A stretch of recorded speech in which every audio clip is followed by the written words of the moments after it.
Hello, my friends. Welcome back to the Zen Curious. Last week, we got to hear all about Lauren, and today, Lauren is asking the questions, and we're turning the focus inward as I share some of my own story. We're going to dive into what it means to take radical responsibility in our lives. How do we find compassion for ourselves along the way? And how do we create a life that resonates with our deepest values? I am so excited to discuss the transformative power of some of the practices that I use in my life, and I hope that they inspire you on your own path. Don't forget, if you haven't checked out the free 7-day awareness challenge on our website, it is the perfect way for you to start your journey into mindfulness and self-discovery. You can find that again on the website in the free resources tab. So let's get into it.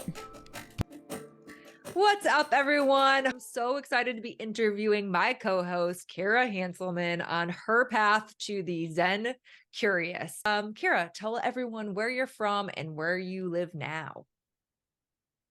So first of all, excited about this. I am from originally Red Bank, New Jersey. I was born in Red Bank, New Jersey. I lived in Raleigh, North Carolina from ages 6 to 15. And then we moved down to South Florida, Boca Raton, went to high school, 10th through 12th grade there, and then moved to Tallahassee for college. Met my hubby, been here ever since. The rest is history.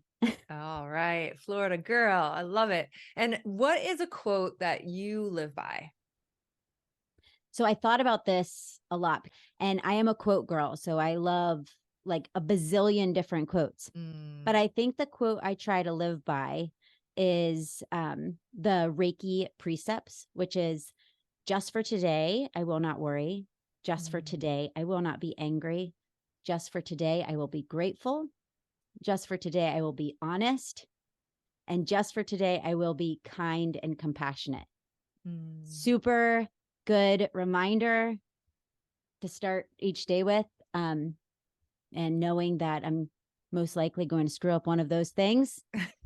Each new day is fresh. So Yep. Get to reset. Bring me back to my Reiki training. I forgot all about those until I this love moment those in though. time.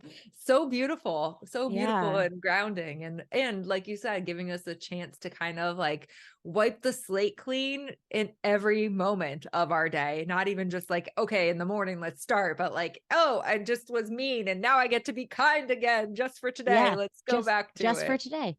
Because it feels overwhelming to think like, oh, I got to do that forever. Yeah. I can do that True that. just for today, or I could Yeah. try. Right, right. Break it down to small snackable bites and like anything's achievable. And all of a sudden you're winning and it's like the catalyst for more. Speaking of catalyst, tell me about your superpower. Hmm. I think that my superpower, it's going to sound kind of weird. I don't think I've ever really said this out loud, but like, I feel like my superpower is that I have a knowing. Like, I feel like things just kind of drop in and I know. I don't know if that's intuition or, in my everyday life, it looks like, in work, I can look at a process or look at the way something is going, and I could say, nope, this is what we need to do differently. This is how this is going to work more efficiently or effectively. And I guess I never really like identified that or called that out, but I think that is my superpower, and I think that it doesn't always land well with other people because and that's another thing that I'm learning with my superpower is that sometimes you have to ask if people would like to know or hear the suggestion that you might have. But yeah, I think there's like this I don't it's not like clairvoyant, clair cognizant, is that clair I think it is the claircognizance, I right? don't know, I The just kind of like know stuff, I feel cognition. like. Yeah. Yeah. Cool. I like it. I've definitely seen that in practice with you. It's like you've got a really strong and powerful um yeah, intuition or problem solving Intuition. or yeah. Yeah. And it could be like something like um this happened the other day. not really relevant. The story isn't really that relevant, but I was like, oh my gosh, that person's going to move into that position. Like it was like I just knew. It was totally random. Wasn't thinking about it at all. It was like this piece of information just dropped into my head and was like, so and so is going to get this position. And then that happened. I don't like it could have been a week later, it could have, but it's just weird. I don't know. I But it's mean, cool. weird and magical, right? At the Yeah. same time, maybe. And yeah, and congratulations for naming it and owning it out Yeah. loud for the first Feels weird. time. It feels weird to say it out loud because it's like, oh, what you think? Yeah, I don't know. Yeah. Well, That's what I think it I is. think that's kind of like what we talk about in the background anyways. It's like, oh, this imposter syndrome, right? And it's like, actually, no, it's a reclamation of like who we get to be in the world Yeah. and owning it, right? Mm-hmm. Yeah, and sharing with others. So as we speak about sharing, what is something generous that you've done recently out there in the world? Hmm. So in general, I like to think I'm a generous person. But I feel like lately I've been very self-focused. Just being honest, like Yeah. I'm in this kind of, life kind of goes like this, and I'm in this period right now where I feel like kind of this. And so I don't really think I'm not really like outwardly thinking about what I can do for other people. I guess it sounds so selfish, but I'm just being honest. Yeah. And so I've been thinking more about like what do I need to do to protect my mental health and my energy and all of those things. But I guess I just thought of this. I am volunteering. I'm a Big Bend hospice volunteer. So that's our local hospice chapter. And every Friday I go sit with my patient and so that her husband can go do errands or just get out of the house and do something for himself. So I guess it's generous, right? Yeah, what are you talking about?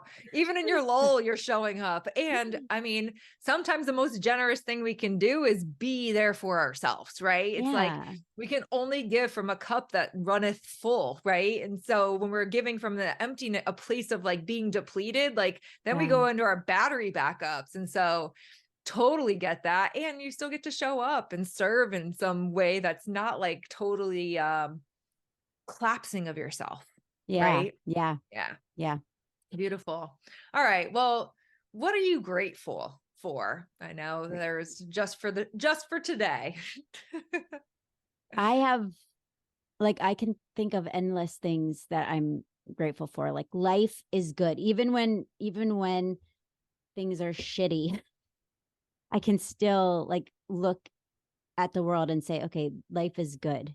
Mm, So um I would say that I am grateful for that perspective. I have not always had that perspective. mm, What I mean by that perspective is like the knowledge that even when things are bad, that this is happening for my good, for the good of my being in some way. I might not be aware of what it is, but like I can look at this situation and say it sucks, but something good is going to come out of this. And I'm grateful for that perspective because like I said, I have not always had it. I have been a victim. I've been in victim mindset before. I've been in poor me. And not that I don't ever get there, but I would say that in general, my perspective on bad things mm. happening or it has just shifted a little bit and I am grateful for that. That's Yeah. an empowering position to be in versus, victim is being a victim is very disempowering and limiting. Yeah. I mean, you and I have had like a talk earlier last week, I think it was, but just about like this element of like radical responsibility, right? It's like when something's showing up in my space, what is it actually reflecting back to me where I get to do my work? So and kind of going back to my quote, which is like, be the change that we want to see in the world. Like if there's something that's happening for me, or to me, depending on your perspective, Yeah. it's like, okay, where's the lesson in this for me? Where do I get to show up more powerfully for myself? Yeah. Um, and so I think it's really beautiful when we can step into that element of radical responsibility, knowing that there's an ownership piece, even when we feel like we're the victim, so to speak, or there's a villain out there, right? It's like Yeah. we are also the energies at play, with the things that are occurring in our life because we're allowing them Yeah. at some level, right? Yep, All right. exactly. Yeah. So, all right. When all of those things show up for you, and maybe even if it's like the bad thing, what's the practice that brings you back to your Zen? Uh, it's hard. Like, it's hard for me to say one practice. So Mm, I am like one of those types of people that just get into all of the things. But I would say the most consistent for me is journaling, because it mm, gives me an opportunity to like get out what's inside, instead of like it just like swirling around in my brain, or uh, maybe it's something that I feel like I shouldn't say out loud, or like I can't say out loud, but I can write it in my journal. I can even mhm. write it in on a sheet of paper and tear that shit up and throw it away and no one ever has to see it, but at least I got it out. You know what I mean? Yep. Yep. So that, I would say journaling is the most helpful for me consistently. Yeah. Yeah. I hear that. Thank you for reminding me of the fact that I get to journal too. And I totally hear the being like the emptying the mind to bring us back to stillness in some space. Otherwise it just like swirls. And the conscious doesn't know, or the brain, maybe it's the brain doesn't know like what's actually happened. Like if you have to have a conversation, right? It's like it does, if you have the conversation with pen or you have the conversation with person, it doesn't Right. really know as long as the conversation happens, Is right? had. Yeah. Yeah. And even within journaling, there are so, I mean, like there are so many different practices within Mhm. journaling. I just learned about this new one, and this week I've been doing it. So I heard about it on a podcast. Apparently, there's like over 200 peer reviewed studies about this journaling practice that show improvement in not only um, mental well being, but also in immune function Mm. after people do this journaling technique. So I'll tell you all about it really I'm like, quickly. tell me more. I want to know. It is so for 4 days, you take the most traumatic or emotionally disturbing thing that has happened to you in your life. Mm, And you set a timer for anywhere between 15 and 30 minutes. And you write for 15 to 30 minutes about that event. So, day one, you write 15 to 30 minutes about that event. You write facts about the event. You write the way the event made you feel. You write the way that it makes you feel now, to be bringing it back up. And you write any connections or associations that kind of come up for you while you're journaling, that you're like, oh, maybe that has to do with this event. And I never really connected those dots. So, day mhm, one, you do that. Day two, you do the same thing. Day three, you do the same thing. Day four, you do the same thing. So basically, what you're doing is you're reliving this very traumatic and emotionally disturbing event 4 days straight for 15 to 30 minutes, never taking your pen off the paper. So unless you like, I get hand cramps writing that long. So I'm like, I can take a second to stretch my hand out, but just basically stream of consciousness, writing. Grammar doesn't have to be correct. Just get it all out. And apparently the process of doing this for 4 days straight allows you to move that energy in your body, bring up all the pieces that maybe were sitting really low, and like deep in your subconscious. And for whatever reason, it's very healing to the brain.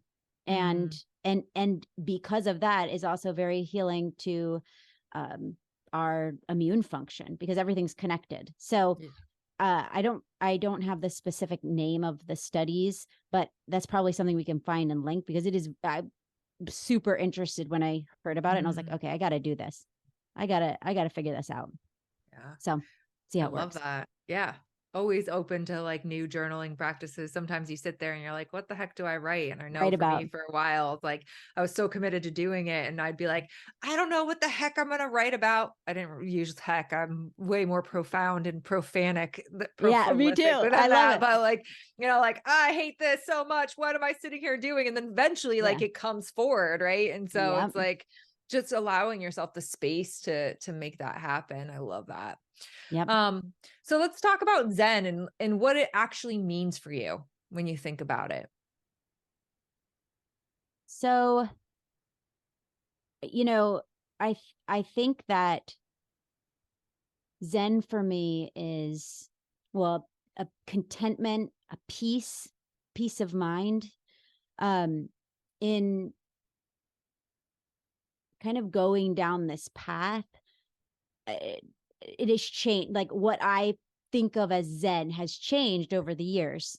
And I would say for me now, today, Zen is a contentment no matter what's going on situationally, right? Like it's being okay, being satisfied um with what is. Yeah, beautiful. I know you said it's changed over the years. I'm curious as you think about like your journey to get where you are today. Like what would Mm-hmm. you want to share with our audience and listeners around like what's been your exploration of this unconventional path towards peace? Yeah. I guess at first I didn't really know that it was un I I kind of landed in unconventional, right? Like I didn't start there. What uh, how it all kind of started was I was it was like probably like 2016, 2017. I was in, a high level leadership position, a lot of responsibility, a lot of pressure, and I was traveling a lot. And I remember this one specific moment. Maximus is my son. He's 10 now. At the time, 2016, I guess he was 3 or 4. And he came out of my bedroom with my high heels on and kind of like this, like, and he said, "I'm mad, mommy." Rah, rah, rah. And I was like, really sad. And I was like, I am mad, mommy. Like that's who I have become. Like I show up Mm, for everybody else like in the best way that I can, and I get home and I'm mad mommy. And I'm not even home that much because I'm traveling. But that was the perception that my son had of me, and I was like, I can't do this. I don't want to be mad mommy. I want to be nice mommy. yeah. So I actually, a colleague of mine gave me a book called Essentialism, Mm, and then followed by a book called Present Over Perfect. I can't remember who wrote either of those off the top of my head at the moment, but they just kind of started opening up my mind to, like, I don't have, first of all, a lot of my stress and anxiety revolved around this perfectionism, this need to be perfect, to prove myself, to make sure everybody knew that I deserved to be where I was, and I was worthy of the role that I was in. And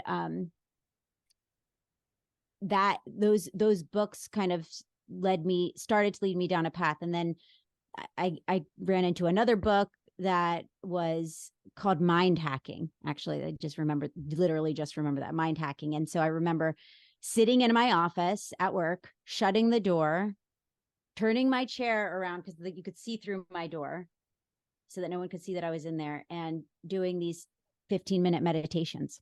mm, And at that time, meditating to me was like, this is dumb. Who can sit here for 15 minutes and do nothing? This is a waste of time. This is not productive. All the things that people who are very busy tell you about when you say, "Oh, have you ever tried meditating?" People who are busy, like I was, they cannot be bothered to sit right. and do nothing for 15 minutes. But what I found in that practice is it it's like a time portal opens up when you're taking the time to do those things. A time portal literally opens up, and somehow there's more time, and Mm, somehow you're more relaxed, and you can get more done, and you're more productive, and you're not frantic. There's something about just being absolutely still and just recognizing some of the thoughts that you have, and being able to, like, have a moment to say, I don't think that's true, or chill, like, relax, this isn't that big of a deal, let it go. that to me is, it's unbelievable what happens when you take that time. But I will also admit that it is very easy for me to be like, oh, I can't do that. I can't meditate today. I just don't have the time today. And I'm always better off when I hear myself saying that to myself, to go, no, this is the exactly reason you need to do this today. Shut the door, light your incense, and lay down for 15 minutes. Right. I mean, like, it's just like the discipline to know that that's what I need versus constantly needing to produce something. Yeah. So that's kind of, I mean, that is like very like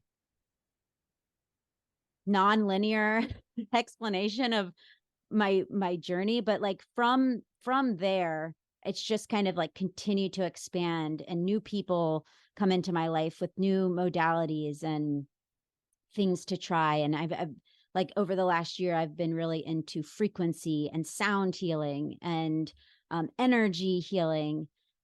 And every new thing I learn about or begin practicing with, it's just like it opens up another thing to explore.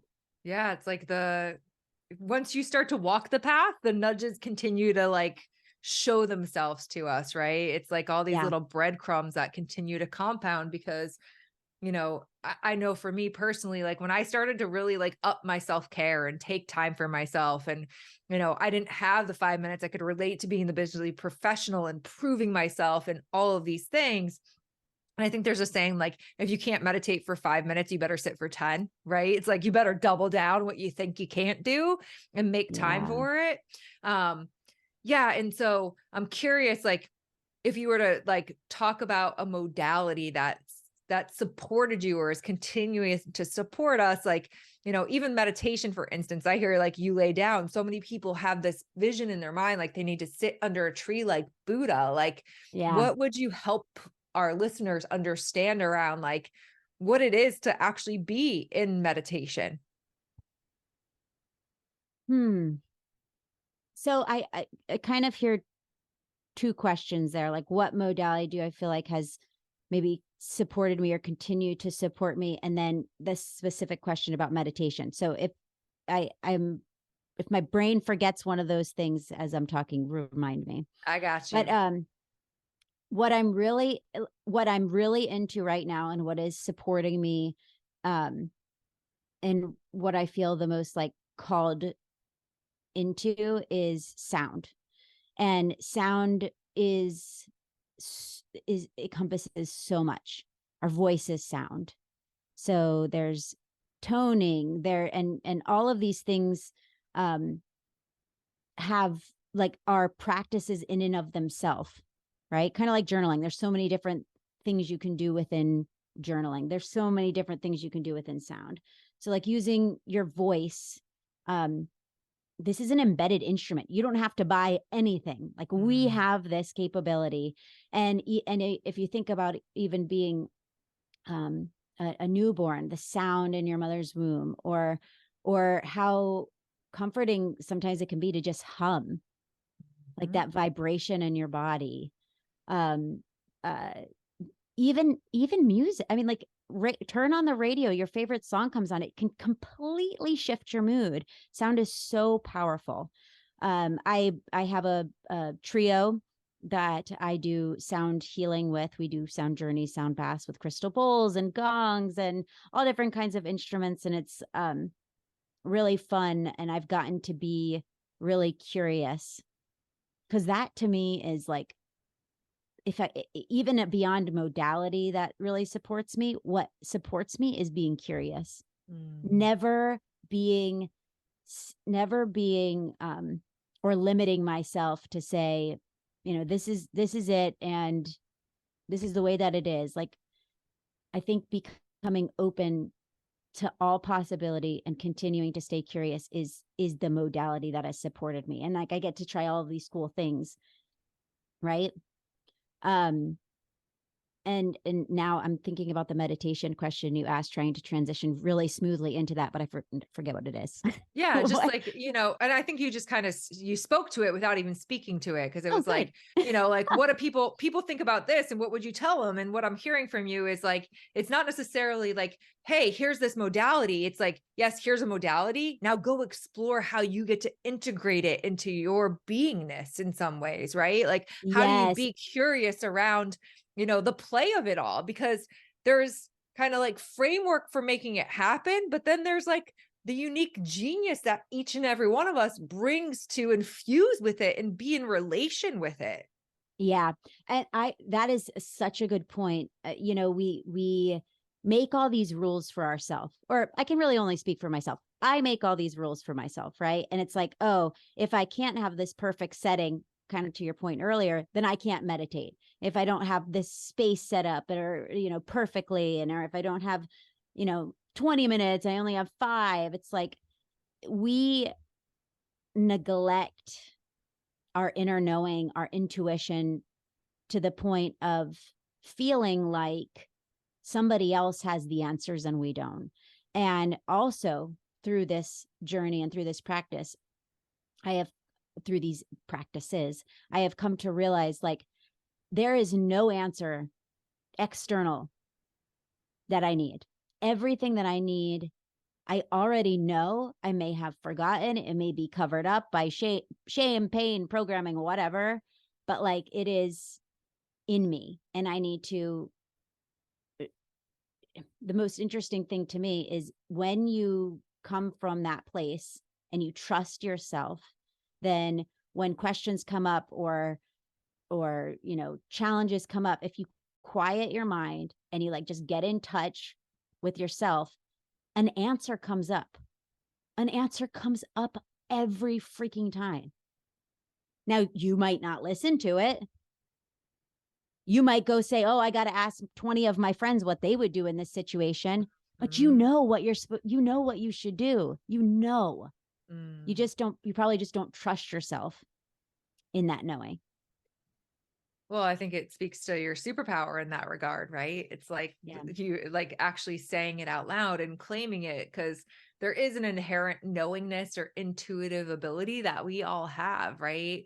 And so I'm Mhm. curious how, when you think about the modalities that you're using from the Zen space, like how that's actually helped or enhanced or deepened your superpower. Yeah. I mean, in every way, because like I said, I was not even this today, the day we're recording this is the first time I ever called that out. But I've like, that's something that I feel like I have known my whole life. Like, I mean, I have weird stories from even being a kid of like, this is going to sound so weird. And my whole family knows this and they think that I'm really weird, but like, I remember my parents' wedding. I was not born. I Wow. literally remember their wedding. And everyone always, my all of them make fun of me because it's, oh, you remember mom and dad's wedding. But like I do. I can't explain it, but I do. That's Mm, weird or magical, or like that's weird as far as like, what do you mean you remember your parents' wedding? I cannot explain it. I do not have reason. It could just be something I made up in my mind, but it feels really real.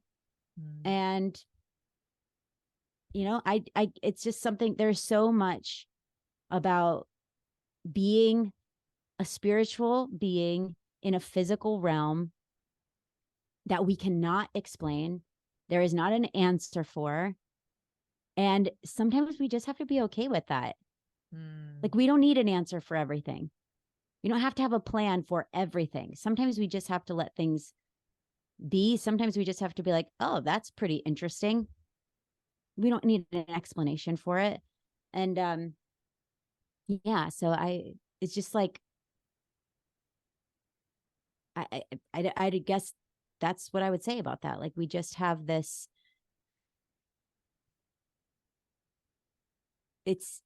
there is just so much. And the more that I go down this path, the more that I realize it. There is just so much that we're not supposed to be able to explain, that we're just supposed to experience and allow Mm. it to be. And that's it, you know? Yeah, totally agree with that. I think there's um a lot of divine synchronicities that even got us to this point today where we're sitting here on the Zoom talking to each other. Like, we met, I don't know what it was, like a year and a half ago. Like, never thought I'd be sitting here having this conversation. And I would say, like, these are the practices, like the why I think we kind of connected. It's like, because these practices allowed us the space to be in exploration with who we really are, the Mm, essence of ourself, right? And hmm so that the soul can actually be expressed. And last night I was listening to some Abraham Hicks, which I haven't done in a while. She was one of my tools that really opened up kind of this world. And she's like, when you allow the mind to be still, then source can flow through you mm, and your soul can be fully expressed. And so I like to think of like these Zen curious moments where we're finding these paths to peace, where we're able to quiet our mind, where we're able to be in full expression of ourselves. These like kind of um hmm, dances with the divine in some way. I love that. Yeah. Yeah. And exactly like you're saying, like, how did we end up here even on doing this together? And I think, like, energetically, going back to energetics, everything is energy. Everything. I mean, this isn't woo woo. This is freaking science. Everything Yeah. is energy. So if you think about like attracts like, when we start exploring and we start opening these paths up, um, or opening ourselves up to possibility, opportunity, we find people of like energy, of like interests, um, and you're just kind of like attracted to each other like a magnet.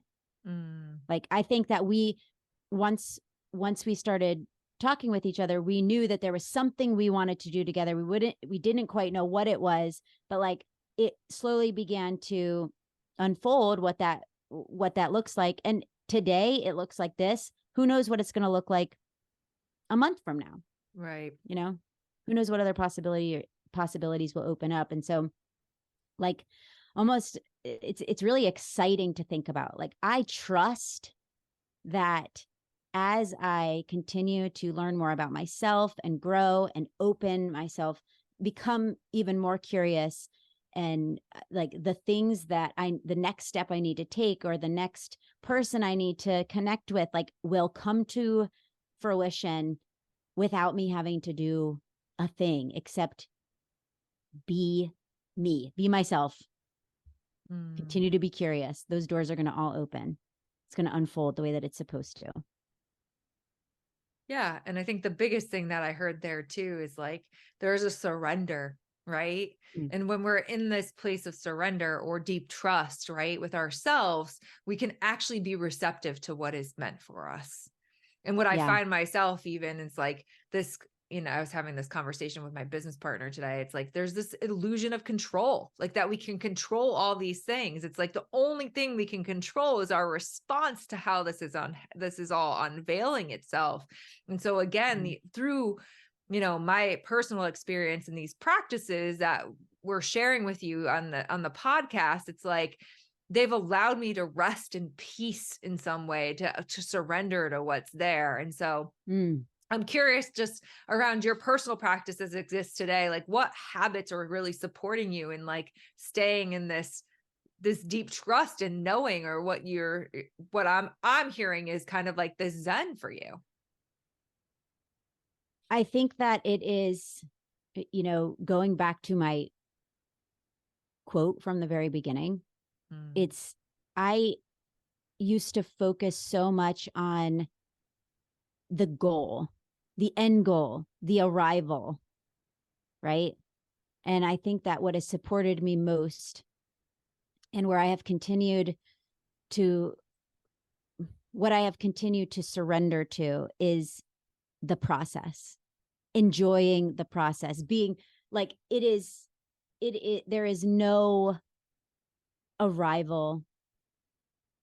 Like, there is no, when I get here, then it's like, it is all about the process. It is a surrender to the process. Yeah, And it reminds go ahead. I was gonna say, it reminds me of that a magnet my dad got me back in the day. It's like, enjoy the journey, not it's about the journey, not the destination, right? Exactly. I mean, those are all like so like, you know, cliche coined little phrases, but like there's so much truth in it. You know, when you were talking about surrender a minute ago, I used to be so triggered by the word surrender, like very triggered, because it frustrated me immensely. Because I mean, like like let go and let God, you know, just surrender. It's like, what the fuck does surrender even mean? Like, what does that mean? How do you surrender? Like, what do you do? Because everything to me, you know, back then, and even still sometimes, because like the neural pathways are deep, right? It's there's something I have to do. There's a checklist I have to get done. And so surrender is the opposite of everything that I knew or know. It is literally the exact opposite. And so I used to get so triggered by it. And I think meditation, the practice of meditation is the one that probably led me to the understanding of surrender. Right? It's like nothing changes. Nothing actually changes, but everything changes when you surrender. Oh, the magic and the funny at the same time. Right? Right? It's just like Hmm. it is it's so we hear this stuff all the time and it's very esoteric, right? But you in order to like get it, which is why I never got surrender before, and it bothered me so much, because it was something that conceptually, knowledge wise, I could understand the concept. I can understand it from an intellectual perspective, but like it is not something, most of life is not about what you understand intellectually. It's about what you experience. It's about experiencing it. And then like through the experience, you're like, ah, this is what surrender is. Oh, this is what Zen is. This is what peace is. It's like it's an experience. It is not an intellectual thing. And like you said, I don't know that there's like a destination of surrender too. It literally is a practice, right? And I Mm-hmm. think that as our consciousness evolves and our soul is expressed in different ways, like we could hear like let go and let God today versus 10, 15 years before, and it lands differently because we've had the experience of all these other modalities and practices and just life, right? Mm. So that it's like, oh, it just like it moves you differently. Yep. It totally. Yeah, Yeah. exactly. Mm. So outside of journaling and meditation, we talked a little bit about sound healing as well, being a practice for you. Is there anything else that you would share around your personal practice or habits that really have been supportive for you in finding this place of peace? Yeah. So this is less of a practice that I have, and more of just like dots connected, and I had this realization. Um like I said, when I started down this path to peace, or like exploration of these modalities, it was in an effort to fix me. I wanted to fix me. I knew that I have all of these things wrong with me, and I want to figure out how to fix them and make me better, right? Um, and what has probably been the most difficult thing in this new way of being is that there's nothing I'm going to fix. Like, I'll give you an example. I have a very reactive temper. I could go from 0 to 100 in a second. And that is like, it's like an ingrained way of being for me, right? In starting this Zen stuff, I'm like, oh, I'm not going to get angry anymore. I'm just not going to be angry anymore. And I'm going to be fixed of this. But I'm not fixed of it. You can ask anybody that really knows me, they'll tell you I'm not fixed of it. But what is different is that I am aware now. And through my awareness of my propensity to react in anger, Yep. I am not as reactive, or I can step outside of myself and be like, what is this really about? Because this isn't about what I'm reacting to. This is something different. And so then getting to explore that, and through kind of that deep exploration of self, of why I act the way that I act, or why I do the things that I do, I begin to heal, not fix, but heal whatever created that reaction in me. And so over time, you start to notice, oh, I am less angry than I used to be, or I react, less often, or even, I'm able to put, step off the gas, or put, get off the gas quicker than I used to be able to. Like it didn't, I'm able to say, hold on a second, this is not fair to the person that I'm being angry to, or to me. So like it allows more space to not, maybe still feel the feeling that I feel, but not react so explosively. Right. So I guess like understanding that as you walk this path, you're not fixing anything. And also it takes a long time, and it's a lifelong journey into the deep inner workings of your being. You're going to uncover stuff that you're like, how the heck did that? I didn't even know I remembered that happening when I was 5 years old, but for some reason, this is why I react with anger. Right. And so like, there's nothing to fix. You're perfect the way that you are. You just need to have an awareness and an understanding, and then you begin to heal. Yeah. And compassion, I think, is a key piece of that too, right? It's like, how do we love ourselves even though we have these feelings, and love others knowing that we're all doing the best that we can with the tools that we have. I think that what I heard you share there is just like an element of our humanness, right? We're in this cyclical tension, and we're constantly like going back to these deeply ingrained patterns with a little bit more awareness every single time, but it doesn't mean that the patterns aren't there. And we're constantly like remembering and forgetting, and forgetting and remembering. And like, this is the human experience at some level, right? Where we become like, it's interesting because I hear people talk about being woke. It's like, yeah, we wake up and then we go back to sleep, and we wake up again and we go back to sleep, just like we do in our human form every single day, because that's what we are. We're here having a human experience. And I don't know that, unless you're a monk on the hills, like that you could be sitting in a wokeness all of the time. Yeah. Because we have these things called our external environments that are also influencing us. And so, I think if we can continue to meet ourselves with compassion, like you're saying, like the awareness becomes quicker, the solve becomes a little bit easier, the tools are accessed with more speed than they may have been before, so that we can like, oh, wait, I just felt myself getting bubbling red and mad. And like, how do I just take a deep breath?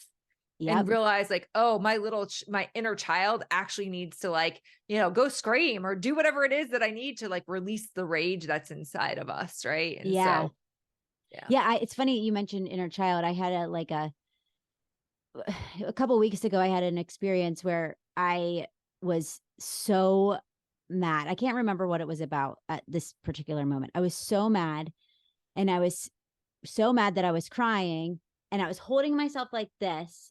And I had this like knowing that there was a little girl inside of me that was saying, I like literally trying to rip out of my skin to say, I need somebody to see me. I need somebody to hear me.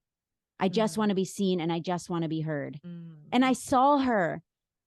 I like saw the little, or she was probably a teenager, because that was when she was really, really volatile. Talk about anger. But like, I saw that teenage Kiera inside of me just saying, see me.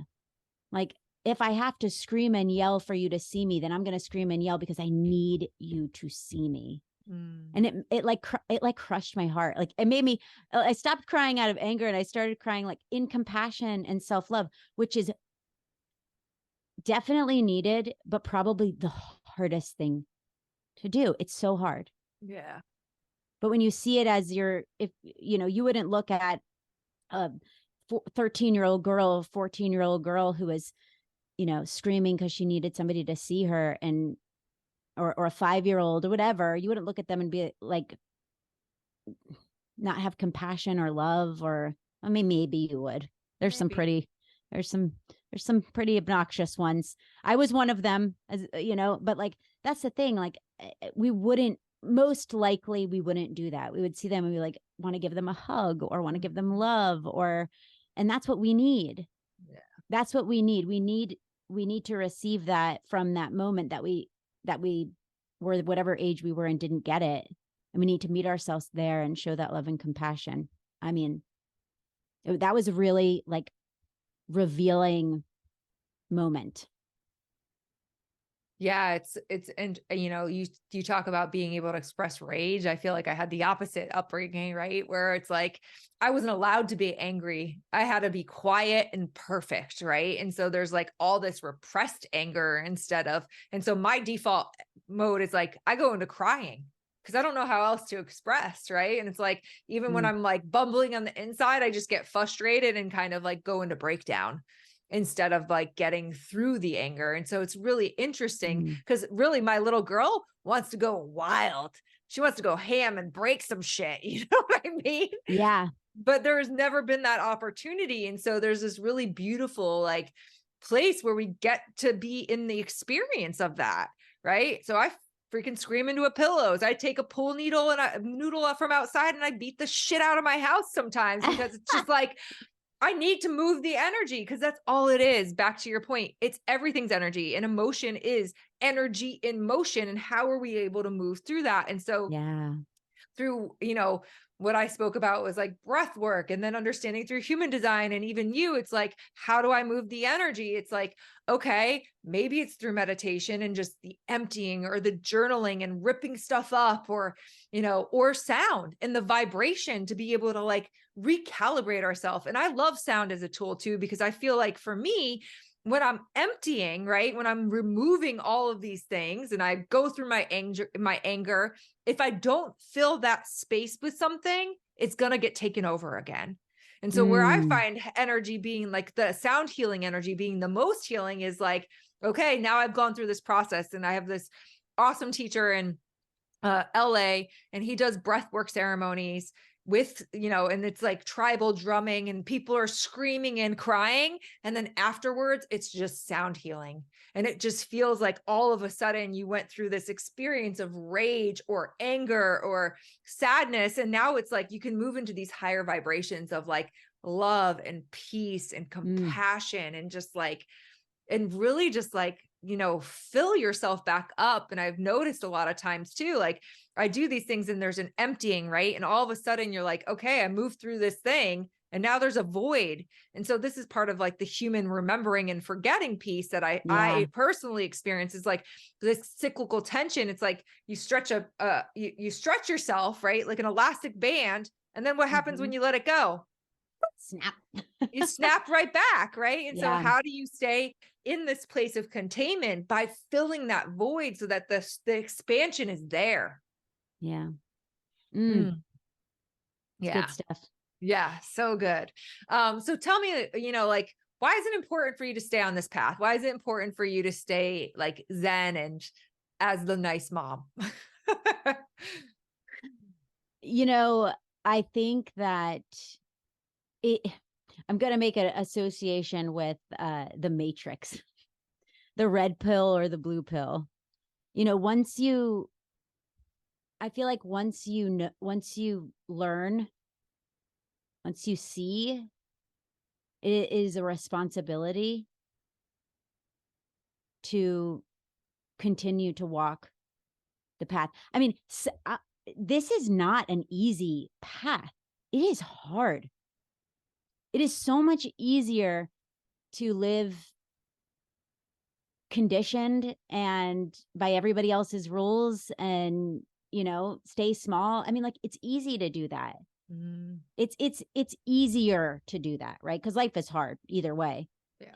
But like, I think once you see and know, you continue to walk that path, because I believe our souls are here to reconnect to our authentic, highest self, right? Our highest spiritual self. And so, when we ignore those inner promptings or the intuition, we're ignoring the highest expression of ourself. Mm-hmm. And that is a complete abandonment and betrayal of who we are. And so I think that it is important to me to continue to walk this path, because I was created and put here on this earth for a purpose. And I believe that. And to live and continue to live asleep is irresponsible of me. And it is not serving myself or humanity or the world, like however small that might be, however small that impact like might be, like, it is my purpose to live as the highest expression of me, not what other people think that I should be. And this path allows me to do that. Yeah. So good. Yeah. So And it's not good. always easy. Now, I would just go ahead and throw that out there. Yeah. Yeah. And so for those people that know, like, okay, I'm not going to get started because I hear it's not easy or it doesn't feel easy. Like, what advice would you give them to get started on the path? What can you say about anything in your life that is worth it? That is easy. Everything worth doing takes effort. You want to have a good relationship, takes effort, takes intention. You want to be physically healthy, takes effort, takes self-discipline. You want to live an awake experience as your authentic self, it takes work. Everything worth it takes work. We have to do the work. And that, I mean, it can sound overwhelming, especially to somebody who is already like, but I do so much work. All I do is work. I'm so busy. But it's like a different kind of work. Yeah. It's a different kind of hard. It's hard because it goes against everything that you think you're supposed to do. Everything. That's why it's hard. But it's actually very simple to be. Like, to be is simple. It's just hard to do. So yeah, that's what I would say. Yeah. Yeah, I love that. I think, you said it, we're all here for a reason, and we just get to connect back to ourselves. And somehow, even though, what the picture that just came to me when you're talking was like, there's an intuitive knowing, like, here in our hearts, right? And then there's the knowing here in our brains. And then there's the connection to our higher selves or through our crown and our to source, right? And somehow this thing right here is in the way, right? It gets in the way. But it's made to protect us, right? Yeah. From running from a saber-toothed tiger, but somehow it's like, protected us from being in the fullest expression of ourselves. And so that's where the encouragement is for us to tap back in and to look at when the ego's showing up versus source and truth. And yeah, it's exactly. hard. It's hard, and it also gets to be fun because it doesn't have to be. Yeah. It's fun. I mean, it is fun. I mean, it just because it's hard doesn't mean it's not fun. It's super fun. And it's really exciting to uncover these different parts of you, to remember something you never remembered and be like, holy crap, that is exactly why I do that. It's like revealing. I mean, like, it's fun to get to know yourself, to understand yourself. And just what you were saying about like the brain getting in the way. I mean, this is how I think about the brain. It's a computer. It is a programmed computer inside of our being that allows, or that exists to help us be effective and efficient based on the experiences that it has. It's like think about AI. That's how AI works. It gets better because it learns from experience, but it's still a computer. Yeah. Our brain is a computer, but we are so much more than our brain. And we know that because we can observe our thoughts. If our brain is who we are, then how can we observe the thought? Right. We are so much bigger than the brain that runs the machine, which is our body. And we, this is another thing that you know this when you start doing these practices. Like, you can look at this sounds weird, but like, you can look at your hands and be like, I realize, like, this is not me. You know, I'm inside of this thing. Yeah. Like, I am inside of me. Listening to my thoughts that nobody else will ever hear. Right. It's Right. like, it's wild. What a gift. What a gift it Yeah. really is to be here. And as we come to a close, is there anything final that you'd want to leave in terms of thoughts for our listeners? I would just say, there's a lot of noise everywhere, distraction, noise. Do yourself the favor of, for however much time you can give, just start small, 5 minutes. Do yourself the favor of shutting it off in some type of practice, whether that's journaling or meditation, or, just sitting in nature, because you will, even that 5 minutes, your being will bring things up for you that will bring you back tomorrow for the next 5 minutes. Just trust it and just try it. I mean, that's what I would say. There's a lot of I can't think of the word I'm looking for, but like fear. Let's go with fear. There's a lot of fear around some of this stuff because it's like, oh, that's against the Bible, or that's woo woo, or that's magic stuff. And it's like, I mean, we are magic.